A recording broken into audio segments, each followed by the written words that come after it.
Vamos ler a palavra do Senhor, o livro de Judas, capítulo 1, e o versículo 4. O título da mensagem, o tema da mensagem: o pecado e o destino dos ímpios. Pois certos homens cuja condenação já estava sentenciada há muito tempo, infiltraram-se dissimuladamente no meio de vocês, e eles são ímpios e transformam a graça de nosso Deus em libertinagem e negam Jesus Cristo, nosso único soberano e Senhor. Judas estava anunciando para nós tomar cuidado com a nossa fé. A fé aqueles que têm suas vestes, seus pecados lavados no sangue do Cordeiro, aqueles que se arrependem de vossos pecados e reconhecem que Jesus é o Cristo, tem fé nele, aceitou ele e vive uma comunhão com ele, uma vida santificada com ele. Por isso que ele fala os santos, por causa que Jesus nos justifica, nos torna santo por causa do sangue dele. E isso é diariamente, tendo uma vida com ele, justificada, se arrependendo, buscando, se esforçando para fazer a vontade do Pai e o ensinamento que a Bíblia ensina, cuidando com a nossa fé, confiada aos santos. E vai dizer que pessoas se infiltram ao meio evangélico, se infiltram não com a intenção de se converter e seguir Jesus e aceitar ele e lavar suas vestes no sangue do Cordeiro, mas com a intenção demoníaca da dissimuladamente no meio de vocês, ou seja, a outra Bíblia diz aqui, dissolução da graça. Essas pessoas, elas vêm no meio evangélico, no meio dos crentes, com a intenção de fazer um esparramo, uma confusão, confundir as pessoas, os novos convertidos, os bebezinhos na fé, vamos dizer assim, o que é graça, né? Eles vêm querer distorcer o que Jesus fala sobre a graça.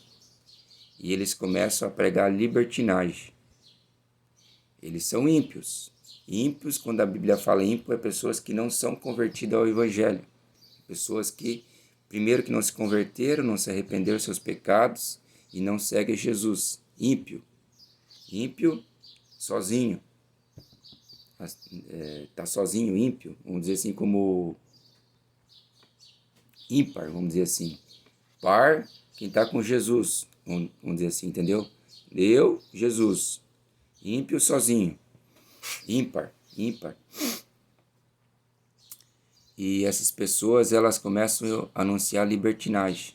Elas acham que estão seguindo Jesus e aí atraem a multidão para a libertinagem.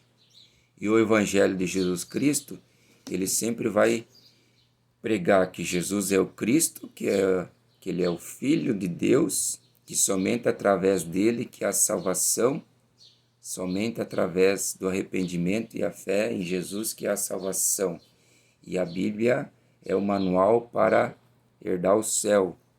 A graça chega para todas as pessoas de graça, como é um presente de Deus, é uma dádiva de Deus.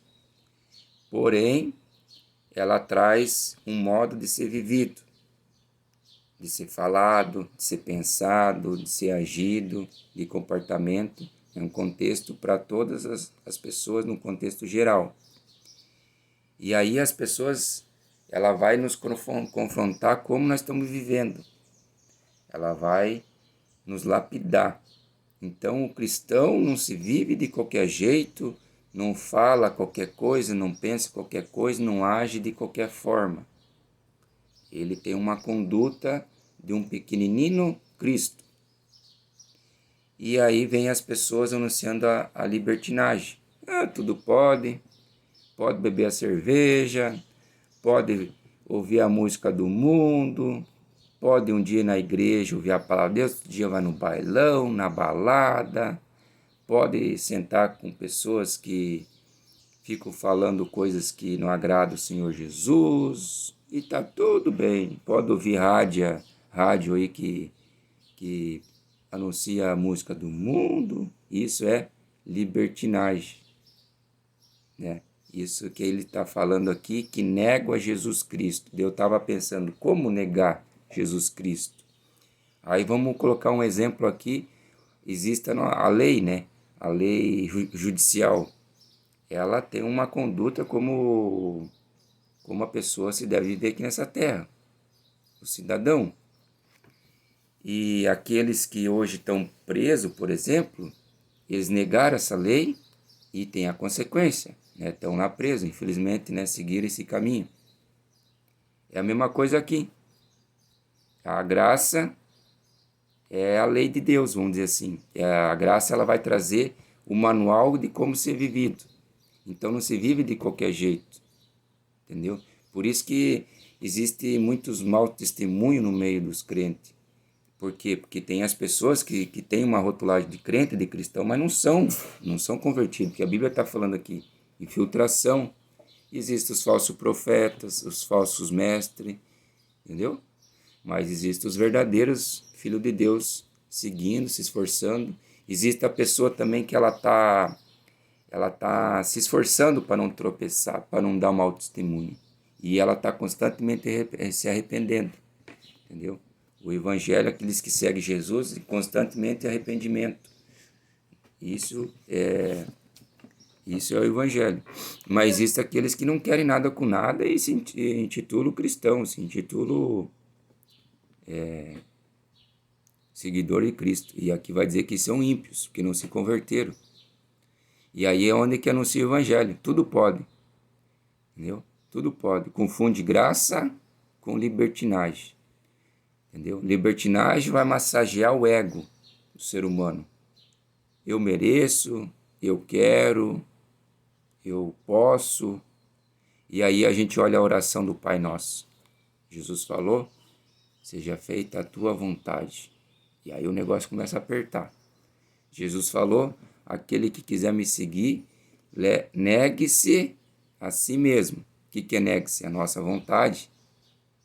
Negue a si mesmo, negar a nossa vontade, fazer a vontade de Jesus. Esse é o evangelho. E aí o negócio começa a apertar, e onde que não é fácil seguir Jesus. Jesus falou que o caminho é estreito e a libertinagem, o caminho é largo. O caminho de Jesus é difícil de ser seguido, a libertinagem é um caminho fácil de ser seguido, a porta é larga. Mas para entrar no céu, a porta é estreita. O que Jesus quer dizer com isso? Não entra no céu de qualquer jeito, e o pecado simboliza uma bagagem na alma do ser humano. Se a porta é estreita, não passa com bagagem, só passa a alma lavada no sangue do Cordeiro.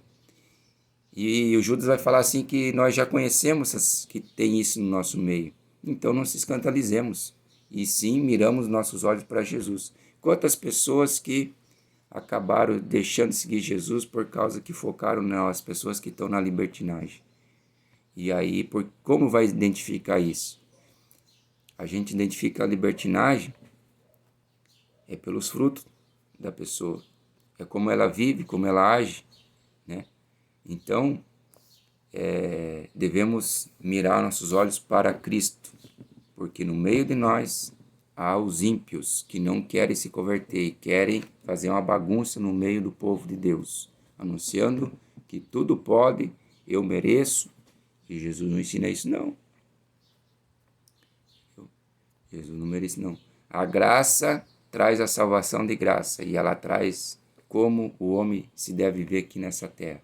Não se vive com qualquer jeito. Se quiser herdar o céu, lembre-se do inferno. Precisamos acreditar no céu e precisamos acreditar no inferno. Quando a gente lembra do inferno, que vai haver choro e ranger de dentes, nós não vamos viver uma vida de qualquer jeito aqui nessa terra. Que a certeza que nós temos é a morte, e vai chegar para todos, e ninguém sabe o dia. E aqueles que estão com Jesus Cristo, convertido, justificado nele, herdarão o céu. Deus abençoe. Segue o alvo, Cristo.